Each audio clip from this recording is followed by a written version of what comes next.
स्वागत है यीशु मसीह की प्रेजेंस में। आमीन। बैठ जाओ अपने शरीर में, अपनी बाइबल को उठाओ और बोलो, खुदावन मैं तेरे वचन से प्यार करता हूं। ये वचन मेरे शुद्ध रहने का आधार है। मैं अपना ध्यान इन वचनों के ऊपर लगाता हूं। उठाओ अपने हाथों को और मांगो ऊंची आवाज में।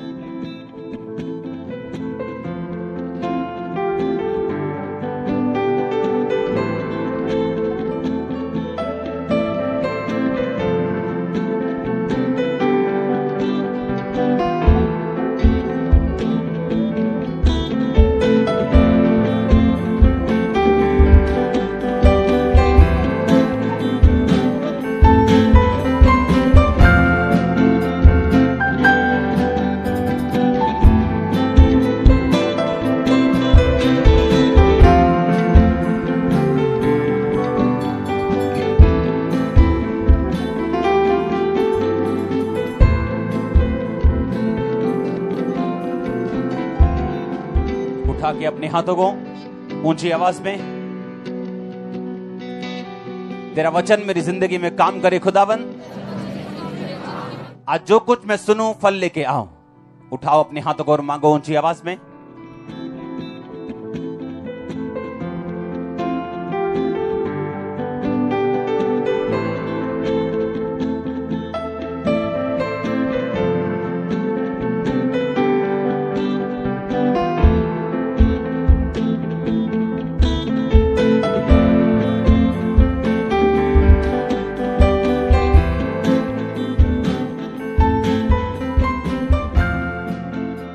बाइबल को उठा के, तेरा वचन मेरे शुद्ध रहने का आधार है।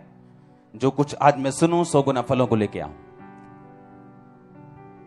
तैयार हो वचनों को सुनने के लिए? आप तैयार हो रिसीव करने के लिए? मसीह में अगर आप ये समझ जाएं कि परमेश्वर की योजना आपकी लाइफ के लिए क्या है और शैतान की योजना क्या है, अगर आप इन दोनों को समझ जाएं, आपकी लाइफ सेम नहीं रहती। अपने पड़ोसी को बोलो, ध्यान से समझ कि परमेश्वर की योजना क्या है और ध्यान से समझ कि शैतान की योजना क्या है। हालेलुया।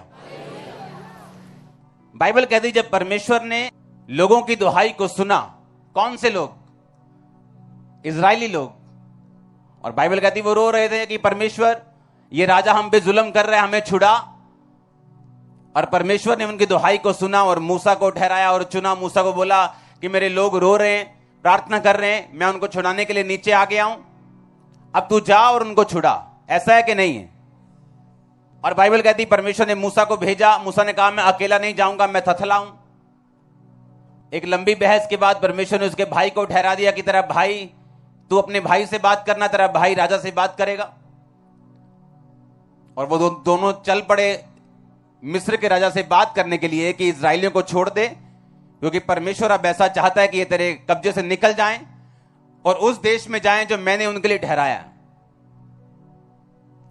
शैतान को आदत नहीं है आपको जल्दी छोड़ने की। वो ढीठ प्राणी है, उसको आदत नहीं है। उसको लगता है कि यहां तक कि जब बाइबल कहती जब यीशु मसीह ने कहा जब दुष्ट आत्मा आप में से निकाल दी जाती है, वो फिर देखने के लिए आपको आती है। और अगर सूना पाती यानी परमेश्वर से दूर पाती है, तो लिखा फिर से उसमें वास करने के लिए 7 आत्माओं को साथ लेके आती है और कहती है कि मैं अपने उसी घर में, अपने घर में, वो आपको अपना घर समझती है। कहता है अपने उसी घर में जहां से मैं आई थी, कहती मैं वहीं लौट जाऊंगी। और शैतान को अच्छा नहीं लगता अगर आप लोग आजाद हो जाएं उसके चंगुल से। उसे पसंद नहीं कि कोई दुष्ट आत्मा से आजाद हो। और बाइबल कहती जैसे ही उन्होंने राजा को बोला, राजा हम लोग तुझे बोलते हैं कि इन लोगों को छोड़ दे ताकि ये अपने परमेश्वर के लिए 3 दिन के रास्ते पे जाके बलिदान करें और तू इनको जाने दे, सब बच्चों समेत, सब बुजुर्गों समेत, सब जानवरों समेत। मिस्र के राजा ने उनसे कहा, हे मूसा, हे हारून, तुम क्यों लोगों से काम छुड़वाना चाहते हो? तुम जाकर अपना अपना बोझ उठाओ। फिरौन ने कहा, सुन, इस देश के ये लोग बहुत हो गए हैं, फिर तुम उनको परिश्रम से विश्राम दिलाना चाहते हो? फिरौन ने उसी दिन परिश्रम करने वालों को, उनके ऊपर जो उनके ऊपर थे, उनके सरदारों को आज्ञा दी कि तुम ईंटें बनाने के लिए लोगों को पुआल दिया करते थे, वो आगे को ना देना, वो अपने लिए अपना पुआल खुद इकट्ठा करें। अब तक उन्हें बनाने की आज्ञा दी थी, उतनी ही आगे को भी उनसे बनवाना, ईंटों की गिनती कुछ भी कम ना करना, क्योंकि वो आलसी हैं और ये कहकर चिल्लाते हैं कि हम अपने परमेश्वर के लिए बलिदान करें। उन मनुष्यों से और भी कठिन सेवा करवाई जाए कि वो उसमें परिश्रम करते रहें और झूठी बातों पर ध्यान ना लगाएं। उन लोगों ने परिश्रम करवाने वालों और सरदारों ने बाहर जाकर उनसे कहा, फिरौन इस प्रकार कहता है कि मैं तुम्हें पुआल नहीं दूंगा, तुम ही जाकर पुआल जहां मिले उन्हें इकट्ठा कर लो, परंतु तुम्हारा काम कुछ भी घटाया नहीं जाएगा। 14 आयत पढ़ेंगे। इस्राएलियों में से जिन सरदारों को फिरौन ने परिश्रम करने वालों के ऊपर अधिकारी ठहराया था, उन्होंने मार खाई। जब उनसे पूछा गया कि क्या कारण है कि तुमने ईंटों की गिनती पूरी नहीं की, तब इस्राएलियों के सरदारों ने फिरौन के पास जाकर कहा, तू अपने दासों से ऐसा बर्ताव क्यों करता है? तेरे दासों को पुआल नहीं दिया जा रहा और हमसे ये कहते हैं कि ईंटें उतनी ही बनानी पड़ेंगी, और तेरे दासों ने भी मार खाई है, परंतु दोष तेरे लोगों का है। फिरौन ने कहा, तुम आलसी हो, आलसी, इस कारण कहते हो कि हमें यहोवा के लिए बलिदान करने को जाने दे। अब जाकर अपना काम करो, पुआल तुमको नहीं दिया जाएगा, परंतु ईंटों की गिनती पूरी करनी पड़ेगी। अपने पड़ोसी को बोलो, ध्यान से सुन। मैंने आपको क्या कहा प्रीचिंग से पहले कि परमेश्वर की योजना अगर आप समझ गए और शैतान की समझ गए तो आप सेम नहीं वापस जाओगे। मान लो 10 लोग थे, उनको बोलते थे कि 400 ईंट रोज बनानी है, ये लो तूड़ी, वो सामने मिट्टी पड़ी है, उठाओ और बनाओ। फिर उन लोगों का लीडर आ गया मूसा, राजा से बात की कि राजा इन लोगों को छोड़ दे। राजा ने कहा ठीक है, ये लोग काम छोड़ना चाहते हैं, ये आलसी हो गए, इनको डबल काम कराओ। बोलो, तूड़ी मिलती थी ना जो, वो भी नहीं मिलेगी, पर ईंटें उतनी ही बनानी पड़ेंगी। पर क्या हुआ फिर? जो लोगों के काम करवाने वाले मुखिया थे, उन्होंने मार खाई कि ईंटें पूरी क्यों नहीं हुई। उन्होंने कहा हमें पुआल नहीं मिलता। राजा ने कहा नहीं मिलेगा, उतनी ही ईंटें बनाओ जितनी पहले बनाते थे, और खुद जाके तूड़ी इकट्ठी करो, खेतों में जाओ, जाके खुद तूड़ी इकट्ठी करो, चावल की पराली इकट्ठी करो, खुद जाके काम करो, लेकिन कुछ भी मिलेगा नहीं। और बाइबल कहती उनके सरदारों ने इकट्ठे होकर मूसा से कहा, तू यहां पे जब से आया है हमारे संकट के दिन आ गए हैं, हमारी मुसीबतें बढ़ गई। और राजा ने कहा अपने लोगों से, इन पे इतना भार डालो कि ये झूठी बातों पर ध्यान ना लगाएं। पर क्या वो झूठी बात थी? मैंने कहा क्या वो झूठी बात थी? वो किसकी बात थी? परमेश्वर की। वो वचन था, वो झूठा नहीं था। लेकिन उन्होंने क्या कहा? कहते इन पर इतना बाहर डालो। यही शैतान की योजना है। जब वो आपको देखता है कि आप परमेश्वर की ओर चल पड़े हो, जब वो आपको देखता है कि आप छुटकारे की ओर चल पड़े हो, जब वो आपको सही जगह बैठे हुए देखते हैं, आपको सही चर्च में बैठा हुआ देखता है, आपको प्रार्थना करता हुआ देखता है, आपको बाइबल पढ़ता हुआ देखता है, अब आपको वो रोजे रखता हुआ देखता है, अब आपको वो पवित्रताई में चलता हुआ देखता है, और वो आपको तंग करना शुरू करते हैं। और आप हैरान होते हैं कि मुझे मेरे दुख बढ़ क्यों गए, शैतान मुझे और तंग क्यों कर रहा है, मेरा और विरोध क्यों हो रहा है। क्योंकि पहले आप गुलामी के अधीन थे। शैतान को मालूम था कि ये मेरा बंदा है, ये मुझे छोड़ के कभी नहीं जाने वाला। लेकिन अब आप जीवित परमेश्वर के पास आना चाहते हो, और वो आपको छुटकारा देना चाहता है। और शैतान को ये बात मालूम है, उसको मालूम है कि अगर मैं इसको रोकूंगा नहीं तो ये सदा के लिए आजाद हो जाएगा और वहां जाएगा जिसके लिए परमेश्वर ने इसे बुलाया। यीशु मसीह ने, परमेश्वर यहोवा ने कहा, मैं तुम्हें उन देशों में लेके जाना चाहता हूं जहां दूध और शहद की नदियां बहती। दूध यानी एंड प्रोडक्ट। एक गाय को लो, गाय को पालो, गाय को खिलाओ, उसको पहले बड़ा करो, खिलाओ पिलाओ, फिर उसका दूध निकलता है, वो उसका एंड प्रोडक्ट है।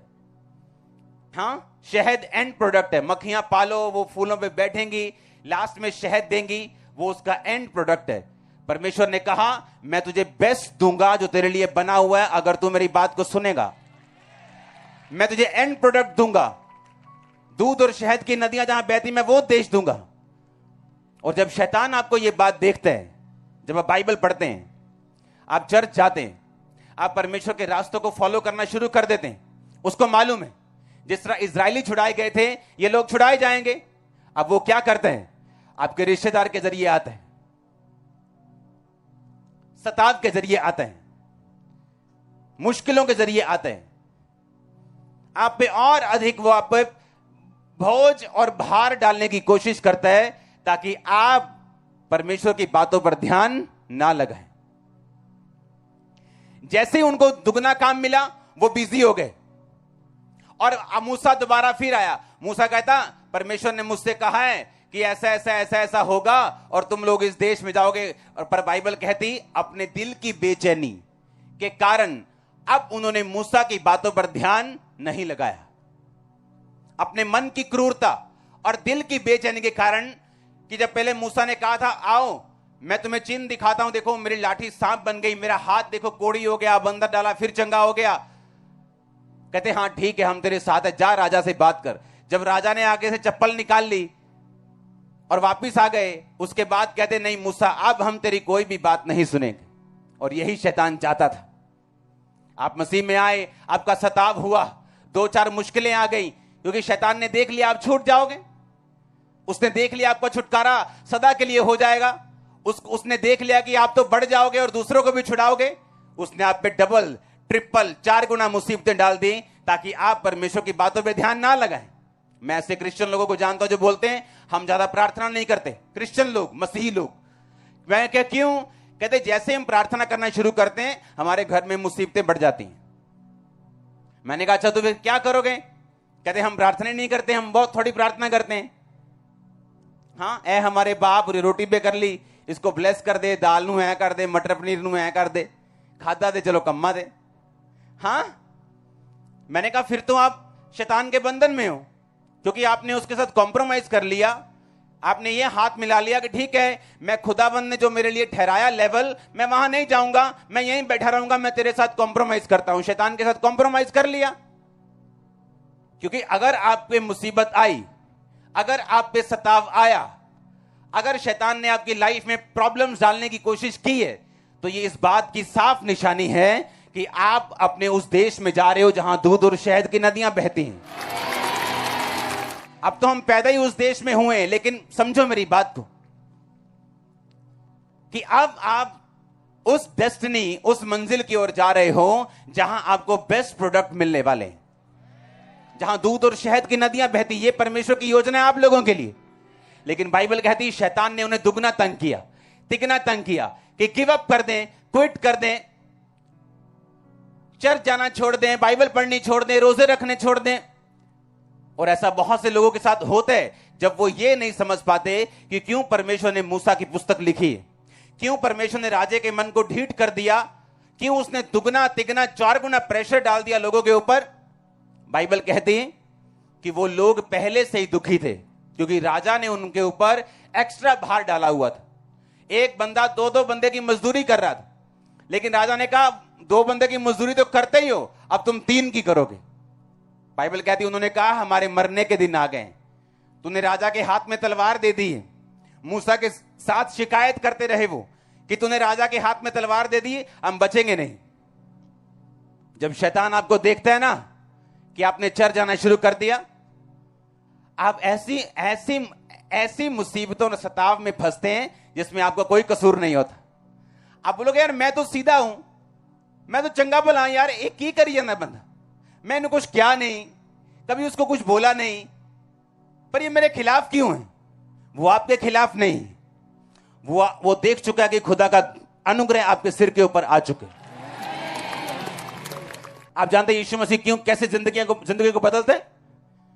जब आप जानते हैं जो लोग पाप में गिरते हैं, और कई लोग ऐसे हैं जो पाप के साथ बहुत संघर्ष करते हैं, उनसे अपने शरीर पे कंट्रोल ही नहीं हुए, हर टाइम संघर्ष करते हैं। आप जानते हैं वो कौन लोग हैं?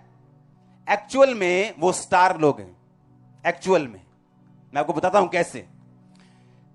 क्योंकि बाइबल कहती है कि सामरी औरत जब पानी भरने के लिए गई तो वो 6वें घंटे के लगभग था, यानी दोपहर का टाइम था। यीशु मसीह रास्ते से आ रहे थे, और चेले खाना लेने के लिए चले गए। यीशु मसीह कुएं के पास बैठ गए और वो औरत दोपहर को 12 बजे पानी भरने आ रही।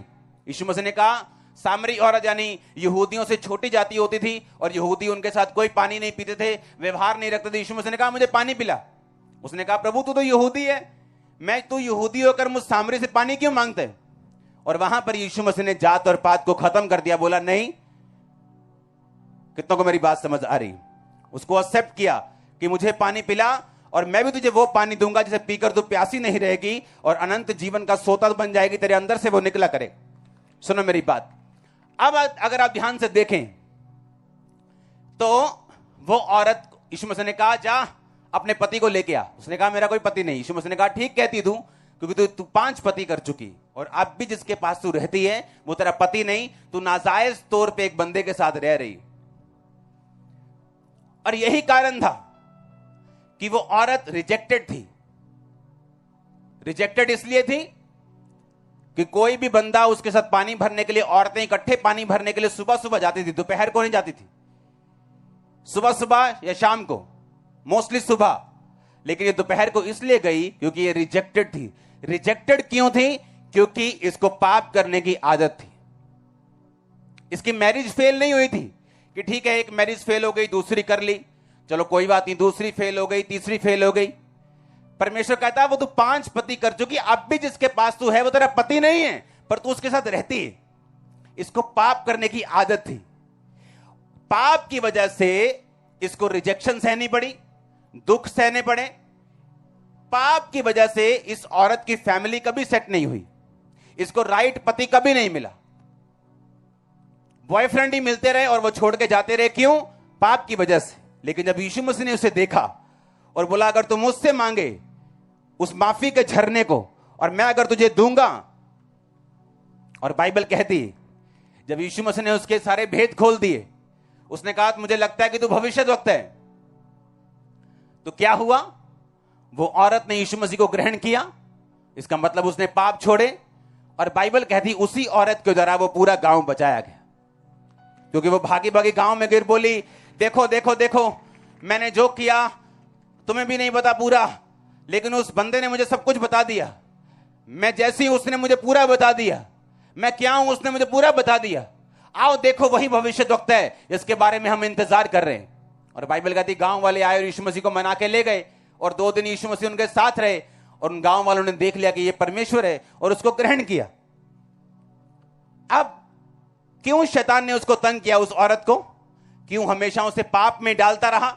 क्यों उसकी हमेशा खिंचाई करता रहा? क्योंकि शैतान को पूरा तो नहीं पता, पर उसको कुछ कुछ पता होता है कि ये व्यक्ति खास है और खुदावंद का चुना हुआ है और कुछ काम करेगा। आप मेरी बात समझ रहे कि नहीं?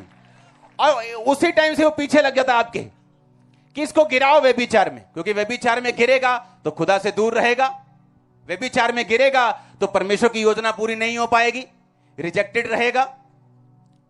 अगर व्यभिचार में रहेगा तो बेइज्जती में रहेगा, इज्जत नहीं मिलेगी, क्योंकि बाइबल कहती है इज्जत खुदाबंद बढ़ाता है आपकी।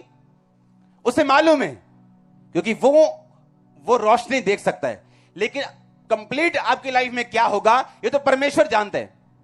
हालेलुया। पर शैतान को रोशनी दिखती है, उसको मालूम है कि कुछ है इस व्यक्ति में खास। अगर मैं इसको नहीं मारूंगा, उसका पीछा नहीं करूंगा, इसको नहीं गिराऊंगा, तो ये वही काम कर पाएगा जो उस औरत ने किया। हालेलुया। और आप देखते हैं ज्यादातर जो आत्मिक स्टार्स हैं, जो आत्मा में स्टार लोग हैं, वो पाप में गिर जाते हैं, और जो लोग नहीं गिरते वो आगे बढ़ जाते हैं। और गिरने के बाद जब बेइज्जती आती, जब मुसीबतें आती, जब मुश्किलें आती, उनको मालूम होता है कि यह शैतान की योजना थी, इसलिए उसने मुझे गिराया। क्योंकि शैतान उन लोगों को गिराने का ज्यादा इच्छुक है जिनकी लाइफ में परमेश्वर की कोई योजना है। हालेलुया। आपको कभी हैरानी नहीं होती क्यों हर टाइम वो आपको बोलता है चल सिगरेट पिए, चलो चलो, सूटा ओ सिगरेट पी रहा, ओ तेरी तो देख लिया, दिल कर रहा है। कितने मेरी बात को समझ रहे हैं? क्यों ऐसा? क्यों? या वे विचार करने के लिए, या पैसे की, ये इस चीज की, क्यों?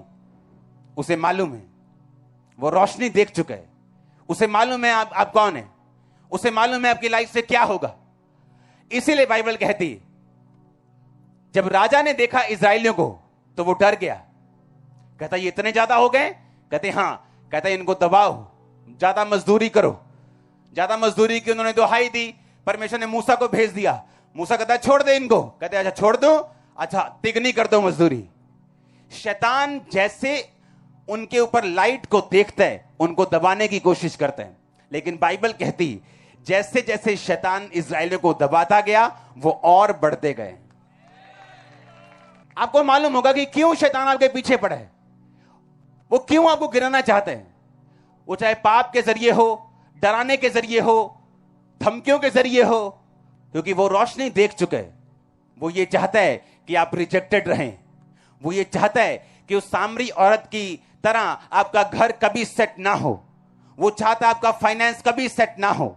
वो ये चाहता है, और उसका इंस्ट्रूमेंट, अगर शैतान आपकी लाइफ में कुछ चाहते हैं तो वो पूरा कर सकता है अगर आप उसके बताए रास्तों पे, व्यभिचार के रास्ता, नशे का रास्ता, गलत देखना, गलत सुनना, गालियां निकालना, अगर आप उस रास्ते पे चले तो वो उन सब चीजों को आपकी लाइफ में पूरा कर पाता है। लेकिन यीशु मसीह ने उस औरत को देख लिया कि तू एक आत्मा में स्टार है, तू एक हीरोइन है परमेश्वर की, लेकिन पाप ने तुझे गिराया हुआ। पाप की वजह से तेरा फैमिली कभी सेट नहीं हुई, पाप की वजह से तुझे इज्जत नहीं मिली, पाप की वजह से तू अभी भी अकेली और दोपहर को पानी भरने के लिए आ रही। यीशु मसीह ने कहा तुम मुझसे मांग, मैं तुझे जीवन का जल दूंगा। तुम मुझसे मांग, मैं तुम्हें सोता बना दूंगा। अब तू सिर्फ तेरी प्यास ही नहीं बुझेगी, बल्कि तू दूसरों की प्यास भी बुझाया करेगी और पवित्रता में चला करेगी। हालेलुया। अब आपको देखना है कि आपने परमेश्वर की मर्जी को पूरा करना है कि आपने शैतान की मर्जी को पूरा करना है, क्योंकि वो देख चुका है। उसको पता है कि इस व्यक्ति के ऊपर रोशनी है।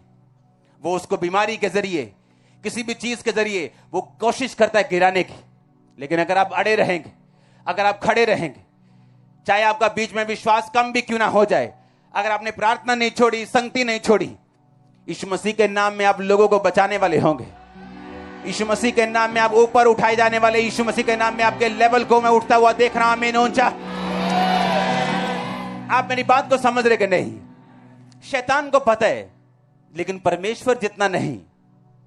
इसलिए उस औरत को जब उसने देखा होगा, उसे तभी मालूम हो गया होगा कि ये कुछ करेगी। इससे पहले कि ये परमेश्वर के लिए कुछ करे, इसको गिराओ। एक husband, 2 husband, 3 husband, 4 husband, 5 husband, 6 husband, और हस्बैंड भी नहीं, बॉयफ्रेंड्स, उसको गिरा दिया, रिजेक्ट कर दिया। वो फेल हो चुकी थी अपनी फैमिली लाइफ में, सोशल लाइफ में, पर्सनल लाइफ में। और यीशु मसीह ने जब उसे देखा, आपको क्या लगता है कि वो इत्तेफाक से वहां गया? क्या यीशु मसीह इत्तेफाक से वहां गए उस कुएं के ऊपर? नहीं। यीशु मसीह को मालूम था कि मेरा एक स्टार है, मेरी एक हीरोइन है, मेरा एक हीरो है जो फंसा हुआ है शैतान के चुंगल में। आज मुझे उसे छुड़ाना है। आज इस चर्च में हीरो और हीरोइंस बैठे हैं यीशु मसीह के नाम, और वो यीशु मसीह के नाम में आपको छुड़ाने के लिए यहां पे मौजूद है। मैंने कहा यीशु मसीह के नाम में अगर मैं खुदा का दास हूं तो हर पाप की ताकत आपकी लाइफ से टूट जाए। आज यीशु मसीह के नाम से उसका आत्मा को उठाए और छुड़ाए। यीशु मसीह के नाम में आप उठाए जाएं, छुड़ाए जाएं। आमीन ऊंचा। तो ये आशीष आपकी चर्च। हालेलुया। जोर से बोलो हालेलुया। उसने देख लिया दाऊद के भाई के ऊपर एक रोशनी थी। उसने देख लिया, हाँ अच्छा, ये जो भविष्यवाणी हुई कि यिशै के ठूंठ में से एक डाली प्रकट होगी। यिशै दाऊद के पिताजी का नाम था, लेकिन प्रोफेसी दाऊद के लिए नहीं थी। वो पता है कि नहीं? वो प्रोफेसी दाऊद के बड़े भाई के लिए थी। उसको अमीनादाब है, उसके बहुत सारे उसके भाई थे। एक एक करते वो सामने आते गए और परमेश्वर ने रिजेक्ट करता गया कि मैंने इसे नहीं चुना, इसे भी नहीं चुना, इसे भी नहीं चुना, क्योंकि शैतान रोशनी देख चुका था दाऊद के बड़े भाई के ऊपर। और शैतान ने क्या किया? उसे निराश किया। देख, अगर परमेश्वर होता तो ऐसा होता। हाँ, अगर परमेश्वर होता तो तेरा वीजा लगता कि नहीं लगता? अगर परमेश्वर होता तो ऐसा होता। क्या तेरे घर में यह मुसीबत होती? क्या तेरा बच्चा मरता? क्या तेरा भाई मरता? और इस तरह से वो उस रोशनी से दूर ले जाके जो परमेश्वर की है उसे अपने कामों में फंसा दिया। और दाऊद का बड़ा भाई फेल हो गया, उससे छोटा फेल हो गया, उससे छोटा फेल हो गया। क्योंकि जब बड़े भाई से आत्मिक वो मर जाता है, जैसे शरीर में कोई बड़ा भाई मर जाए तो उसका छोटा भाई घर का मुखिया बन जाता है, उसी तरह से आत्मा में बड़ा भाई मर गया और उसका छोटा भाई मुखिया बन गया। वो फेल हो गया, सब फेल हो गए और लास्ट में दाऊद था जो पास हुआ। लेकिन योजना दाऊद के लिए परमेश्वर की नहीं थी, योजना उसके सबसे बड़े भाई के लिए थी। लेकिन शैतान ने देखा इसके ऊपर रोशनी, ये वो काम करेगा जो परमेश्वर ने इसके लिए ठहराए, ये खुदाबंद के लोगों को खुदाबंद की ओर लेके जाएगा, मैं इसे पहले ही गिराऊंगा। और बाइबल कहती है उसको गिराया, और गिरा भी ऐसे थोड़ी, उसने बात को सुना होगा शैतान की तो ही गिरा, हाँ या ना। अगर वो आपको गिराने की कोशिश कर रहे हैं, इसका मतलब आप सुपरस्टार हैं खुदाबंद के, इसका मतलब आप पे रोशनी है जो शैतान देख सकता है। लेकिन पता है सैड बात क्या है, दुखी बात क्या है, कि शैतान देख सकता है, परमेश्वर देख सकता है, लेकिन दुनिया अंधी है, वो नहीं देख सकती। परमेश्वर देख रहा है, वो देख रहा है, शैतान को भी दिख रहा है, बस आप ही को नहीं दिख रहा। क्योंकि शैतान देख रहा है वो रोशनी इसके सिर के ऊपर है, और अगर मैंने इसकी रोशनी को बंद नहीं किया, अगर मैं इसको अपनी ओर लेके नहीं गया, तो ये मेरे लिए मुसीबत है। और बाइबल कहती है फिर लोगों को अंदर अविश्वास को पैदा करता है, अविश्वास पैदा करने के बाद वो उन्हें गिराने की कोशिश करते। हालेलुया। अब आपको देखना है क्या करने है। अगर वो आपको गिराने की कोशिश कर रहे हैं, आपके पीछे लगा हुआ है, तो अंदर से हंसना जरूर, क्योंकि आपको मालूम हो गया कि कुछ योजना है मेरी लाइफ में जो शैतान मेरा पीछा कर रहे हैं। वो फालतू का पीछा आपका क्यों करेगा? क्यों करेगा फालतू पीछा? वो नहीं करेगा, उसके पास हजारों सालों का एक्सपीरियंस है, वो अपने टाइम को वेस्ट नहीं कर रहा आपके पीछे लग के। उसको मालूम है अगर मैं आज इसको पकड़ूंगा नहीं तो ये कल मेरे लिए एक बड़ा थ्रेट होगा। लेकिन प्रॉब्लम यहां पे है, जब शैतान आपका पीछा करता है, जब वो आपके अंदर मुसीबतों को, आपके लिए सताव को, आपके लिए तरह की परीक्षाओं को लेके आता है, आपने घबराना नहीं। आपको ये मालूम होना चाहिए कि जब भार बढ़ जाए, जब एक लेबर का काम 3 लेबर का काम कर रही है, तो एक लेबर, इसका मतलब आपका छुटकारा बहुत नजदीक कहीं छुपा हुआ बसाने वाला है। उनका मन कड़वा हो गया, उन्होंने मूसा की बात सुननी बंद कर दी, लेकिन उनको मालूम नहीं था कि समुद्र की तह तक जाने के बाद ऊपर आने के अलावा और कोई भी रास्ता नहीं होता। मैं आपको ऊपर आता हुआ देख रहा हूं चर्च, हालेलुया।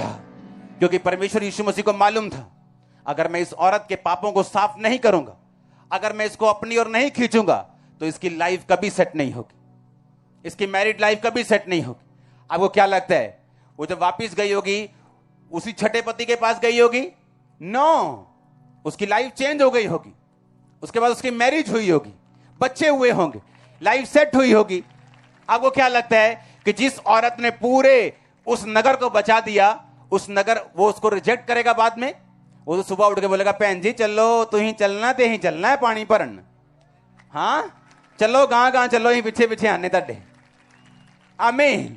वो कहता याकूब का परमेश्वर तेरी इज्जत को बढ़ाएगा, वो आपका ऑनर बढ़ाएगा, इज्जत बढ़ाएगा। बाइबल कहती है, मैं नहीं जानता पुरानी जिंदगी में आपने क्या किया, आपके मोहल्ले में आपकी क्या इज्जत है, आपके बच्चे आपकी इज्जत करते हैं या नहीं, आपके माँ बाप करते हैं नहीं। मैंने इतनी बात देखी, जो जवान भी यीशु मसीह में अच्छी तरह चलते हैं, उनके माँ बाप तक उनकी इज्जत करते हैं, बाकी तो करेंगे। और मैं आपकी लाइफ में इज्जत को आता हुआ देख रहा हूं। मैंने कहा मैं आपकी लाइफ को इज्जत को आता हुआ देख रहा हूं यीशु मसीह के नाम में। हालेलुया। यीशु मसीह ने कहा मुझे इसको बचाना आज जरूरी है, अगर मैं इसको नहीं बचाऊंगा, पाप के चुंगल से इसको आजाद नहीं करूंगा, तो ये इसी तरह दुखों में रहेगी, रिजेक्टेड रहेगी, बिना सेटल्ड फैमिली के रहेगी, बिना सेटल्ड फाइनेंस के रहेगी। और परमेश्वर नहीं चाहते। बाइबल कहती है वो क्रूस पर चढ़ाया गया और मारा गया और गाड़ा गया और तीसरे दिन मुर्दों में से जी उठा ताकि तुम छुड़ाए जाओ, तुम आजाद हो। उसने खुद बेइज्जती सही ताकि तुम्हारी इज्जत बढ़े। और बाइबल कहती है सिर्फ तीसरे दिन वो मुर्दों में से जी उठा और आज तक जीवित है। हालेलुया। हम उस परमेश्वर की बात नहीं कर रहे जो बड़ा अच्छा था, जो हमारे लिए कुर्बानी दी और मर गया। ऐसे बहुत कुर्बानियां हुई, पर बाइबल कहती है वो मर गया और जी उठा, और जी उठा सिर्फ तीसरे दिन बाद। और उसके बाद लगातार लोगों को दिखाई देता रहा, चमत्कार करता रहा, लंगड़े चलाता रहा, अंधों को दिखाता रहा। और 40वें दिन लिखा जीवित स्वर्ग पे गया और अपनी आत्मा को भेजा, और उसी का आत्मा आज आपसे बात कर रहे हैं। हालेलुया। इसलिए पतरस ने कहा जब तुम नाना प्रकार की परीक्षाओं में पढ़ो तो चिल्लाओ और रो नहीं, पीटो, कहता माथा पीटो। 4 जनानियां इकट्ठियां कर लो, दोस्तों बहन जी बहुत दुखी है, ऐसा बोला? क्या बोला वो? कहता आनंद की बात समझो। पता है क्यों कहा उसने? कहता जब तुम पे परीक्षा आ रही तो ये सोच लो कि शैतान तुमसे दुखी है और परमेश्वर तुम्हारे साथ है। तो इसका मतलब उसने कहा जब तुम पे परीक्षा आ रही है, इसका मतलब परमेश्वर उसी तरह तुम्हें छुड़ाएगा जिस तरह सामरी औरत को उसने छुड़ाया था। मैं इसलिए आपको कह रहा हूं, आपकी इज्जत को खुदाबंद बढ़ाने के लिए जा रहा है यीशु मसीह के नाम में। मैं इसलिए कह रहा हूं, वो आपको हील करने जा रहा है, छुड़ाने जा रहा है और बरकत देने जा रहा है। मैं नहीं जानता अमीन किसका ऊंचा, लेकिन अगर ये आप है तो हमें हालेलुया, हालेलुया। इसलिए मैंने कहा परमेश्वर की योजना को पहचानना जरूरी है और शैतान की योजना को पहचानना भी जरूरी है। मैं मसीह में आया, सताव शुरू हो गया। सबसे पहला सताव घर वालों का, रिश्तेदारों का। सब दोस्त दारू पीने वाले थे, कोई लड़ाई झगड़ा करने वाला, कोई संसारिक। 99% दोस्त छूट गए। छूट के मतलब छोड़ने पड़े मेरे को। अब दोस्त है नहीं, घर वाले पहले नहीं पूछते, रिश्तेदार खिलाफ हो गए, तो बचा कौन? कोई नहीं। इसीलिए जब कोई नहीं बचा तो मेरे पास एक ही चारा था कि मैं अपने प्रेयर रूम में जाऊं और जो बचा है उससे बात करूं रोज।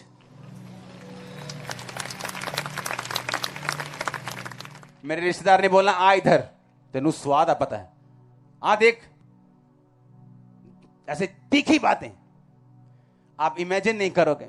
मैं जो कह रहा हूं ना, मैं घमंड नहीं कर रहा हूं। और आज से 16 साल पहले, 17 साल पहले उसकी निगाह में मैं बेवकूफ था। इमेजिन करो अगर मैं झुक जाता तो आज इतना कुछ ना देख पाता। क्योंकि शैतान देखता है, वो रोशनी देख सकता है, वो ब्लेसिंग देख सकता है, वो योजना देख सकता है। उसे मालूम है कुछ खुदाबंद तुम्हारी जिंदगी में करेगा। तुम एक स्टार हो, तुम एक हीरो हो, हीरोइन हो। इसलिए वो क्या चाहता है? या तो पाप में गिराए, या विरोध से डरा दे, धमका के बिठा दे। कोई झटका बड़ा लग गया, बंदा कहां है जी? चर्च मिला ही नहीं जी। क्या हो गया था? उसकी बेटी को कुछ हो गया जी, चर्च ही नहीं आया। क्योंकि शैतान को मालूम है तुम्हारी कमी क्या है, कमजोरी क्या है, कहां से तुम्हें पकड़ेगा और तुम बैठ जाओगे। इस दुनिया में, इस धरती के ऊपर, इस आसमान के नीचे अपनी एक भी कमजोरी मत रखना, नहीं तो शैतान उसी को पकड़ लेगा। कोई भी कमजोरी नहीं होनी चाहिए, कोई फियर नहीं होना चाहिए। हालेलुया। परमेश्वर की योजना है तुम्हारी लाइफ के लिए और शैतान की भी है। जब परमेश्वर की है तो शैतान पूरा तो नहीं देख सकता, पर थोड़ा देख सकता है।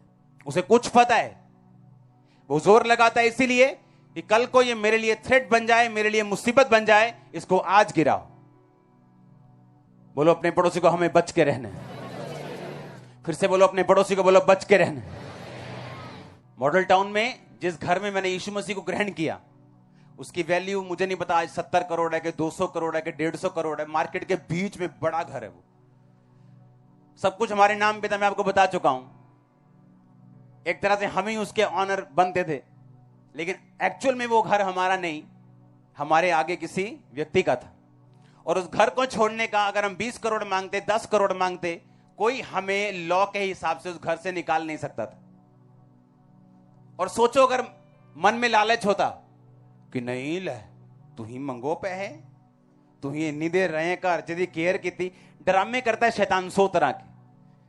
वो आपको 100 तरह की बातें, बहाने सब करेगा, लेकिन आपका मन जानता है कि जो ये है वो क्या है? गलत है। उस घर को छोड़ा बिना पैसे लिए। और ये नहीं कि आगे कोई अच्छा ऑप्शन था। उस घर से निकलकर रेंटेड हाउस में हम रहे हैं, बूटा मंडी में। यहां बूटा मंडी है पीछे, रेंटेड। अब एक कोठी दी, उसके एक साइड हमने रेंट पे ले ली, वहां रख लिया सब कुछ। इमेजिन करो अगर वो पैसे हम ले लेते या वहीं कहीं एडजस्ट हो जाते मॉडल टाउन में, तो आज हम यहां ना होते इस 50 एकड़ के ग्राउंड।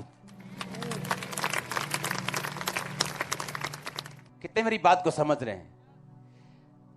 शैतान चाहता आप छोटा सोचें, वो चाहता आप फंसें, शरीर के कामों में निकलें आप, ताकि वो बड़ी योजना को रोक दे। तो किसी भी वस्तु का लालच मत करना। किसी के गधे का, किसी की बाइक का, किसी की कार का, किसी के घर का, किसी की पत्नी का, किसी के बच्चे का, किसी के नौकर का तो लालच मत करना। क्योंकि जिस परमेश्वर ने आपको बनाया है, उसने आपकी सभी जरूरतों को भी बनाया हुआ। वो जानता है आपको क्या चाहिए, कब चाहिए, कितना चाहिए। मेरे पास आज जो है मुझे उतना चाहिए। मेरे पास आज जो नहीं है, जो मैं मांग रहा हूं खुदावंद से, वो इसलिए नहीं है आज क्योंकि मुझे चाहिए नहीं एक्चुअल में। जब चाहिए होगा वो भी आ जाएगा। पौलुस ने कहा मेरे पास सब कुछ और मैं सब कुछ कर सकता हूं। और यही आपकी लाइफ। अपने आप को परमेश्वर की निगाहों से आज से देखना शुरू करो कि अगर शैतान आपको खींच रहा है पाप में, संसारिकता में, विरोध से, सताव से, दुखों से, बीमारियों से, इसका मतलब कुछ है जो वो देख रहे हैं और आप नहीं देख रहे। आपको परमेश्वर के करीब आना है और देखना है फिर वो क्या करता है आप लोगों के लिए। करीब कैसे आएंगे? प्रार्थना में, रोजों में, पापों को छोड़ के उसके पास आएंगे। एक दिन मैं सुबह उठा और ऐसा नहीं कि मैंने एक रात पहले कोई स्टडी उस विषय में की हो या मैं ध्यान मैंने उस विषय पे लगाया हो या कोई स्टोरी देखी हो या इंटरनेट पे कुछ देखा हो। जैसे मैं सुबह उठा, स्वर्गदूत बोला दानियल। मैंने दानियल की पुस्तक नहीं पढ़ी, मैं दानियल की किताब नहीं पढ़ रहा था, बाइबल नहीं पढ़ रहा था, 2 दिन पहले नहीं पढ़ी थी, हफ्ता पहले भी नहीं पढ़ी थी, 10 दिन क्या महीना पहले भी नहीं दानियल पढ़ा होगा। मुझे पूरा याद है क्योंकि जब उसने कहा ना दानियल, कुछ नहीं कहा उसने, और जैसे स्वर्गदूत ने कहा दानियल, मैंने कहा दानियल क्या? मुझे पढ़े भी काफी देर होगी दानियल में, और रोज बाइबल पढ़ता हूं, लेकिन मैं अलग कॉन्टिन्यूस पढ़ता हूं ताकि जब मैं बाइबल पढ़ूं, नया नियम पुराना नियम इकट्ठा, कुछ भी छूटे ना, मैं बैलेंस बना के पढ़ता हूं बाइबल। मैंने कहा क्यों स्वर्गदूत ने मुझसे दानियल कहा, पवित्र आत्मा ने क्यों मुझसे दानियल कहा? मैंने दानियल की पुस्तक खोल ली, पढ़ना शुरू किया। दानियल 3 टाइम परमेश्वर के सामने जाता था और परमेश्वर मुझसे यह कह रहा था कि तू रोज 3 टाइम मेरे सामने आएगा। और यह आसान नहीं था। 2 टाइम आसान है, सुबह रात को, वो मेरी लाइफ थी। 3 टाइम कैसे जाऊं? शाम का टाइम, काम का टाइम, चर्च का टाइम निकालना, शाम का टाइम, घंटे मेरे पूरे थे जितने होने चाहिए, पूरे टकाटक घंटे पूरे लग रहे हैं परमेश्वर में। लेकिन शाम का टाइम भी मैंने अपने बच्चों को आदत डाली रोज प्रार्थना करने की। वो रोज प्रेयर करते बिन नागा, बिना किसी छुट्टी के। एवरी डे हम रात को प्रेयर करते हैं और फायर प्रेयर करते हैं। जब मैंने अपने बच्चों को लीड किया फायर प्रेयर में, अब मेरी भी दिन में 3 बार हो चुकी है प्रेयर। और आप इमेजिन नहीं करोगे, जब जैसे ही खुदावंद आपको बोलता है और आप उसे पूरा करना शुरू करते हैं, कि वो कैसे रास्तों को खोलता है जब आप उसकी स्पिरिट की आवाज को सुनते हैं। ऐसे रास्ते जो आपने 5 साल बाद का प्लान बनाया हुआ है, 10 साल बाद का, वो स्वर्ग खोलते हैं और काम खत्म। आप तैयार हैं उसका पीछा करने के लिए? समझ गए क्यों मुसीबतें दे रहा था शैतान, क्यों पाप की ओर लेके जा रहा था शैतान? समझे कि नहीं? अपने हाथों को उठा, बोलो मैं समझ गया।